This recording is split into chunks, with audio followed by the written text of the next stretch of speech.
All right, hey, I'm Donnie. This is Angie from Big Jim's house and Steven the cameraman, and we're checking in from Eloise. We're here when it's not dark, thank God. So, look, you gotta know your limitations, all right? But we were just checking out on the third floor here.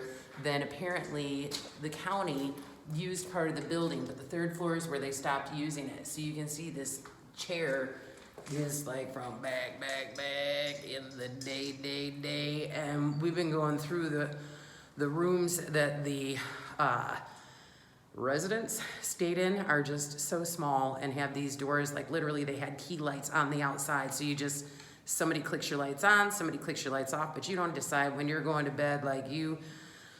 Very little control. I can't think that would be. I had to stand on my toes to see inside. You actually looked inside. I wouldn't get that close. That was, you're crazy. So we're still on the third floor, but these are the suites where the fancy people stayed at Eloise. John, who were you saying? You said not until the fifth floor or this floor? This floor and the fourth floor, there's two apartments. The postmaster and the chaplain lived in these.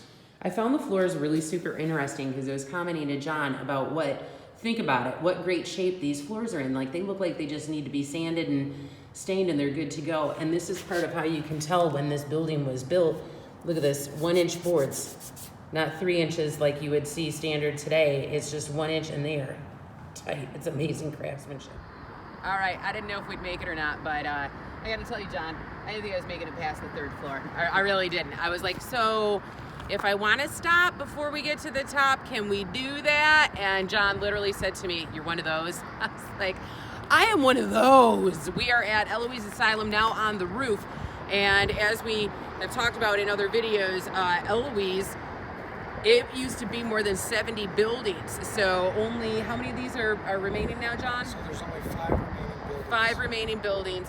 Is the power plant one of them? It is. Oh, holy smokes. So John was telling me that it's difficult to see from here, but Angie, if you want to pan out on the other side of those trees and you can barely see a red roof, then there's a cemetery that is also part of the properties that John owns, but it was a cemetery that was done for people who basically didn't get picked up. So it's just number markers and the records have been lost. So, never really gonna find out who's there, man. And then John was also telling me one of the truly working buildings that's out here, this is actually a shelter to 27 families here in Westland, and it's one of the few shelters, or only?